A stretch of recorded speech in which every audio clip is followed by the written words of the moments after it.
বৈদেশিক সাহায্য নির্ভর প্রকল্পগুলো বাস্তবায়নে আরও মনোযোগী হবে অন্তর্বর্তীকালীন সরকার।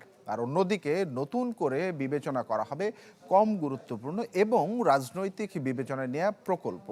অন্তর্বর্তী সরকারের প্রথম একনেক সভা শেষে এসব কথা বলেন পরিকল্পনা উপদেষ্টা ডক্টর ওয়াহিদ উদ্দিন মাহমুদ।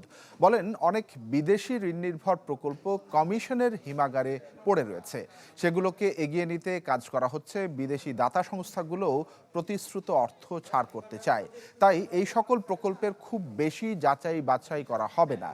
এদিনের সভায় ১,২২২ কোটি টাকার 4টি প্রকল্পের অনুমোদন দেওয়া হয়েছে। বৈদেশিক সাহায্য পুষ্ট প্রকল্পগুলোকে ত্বরান্বিত করতে চাচ্ছি, যাতে করে এই বৈদেশিক সাহায্যের একটা বিরাট পাইপলাইন এটা পড়ে আছে, ওইগুলো ব্যবহার হচ্ছে না।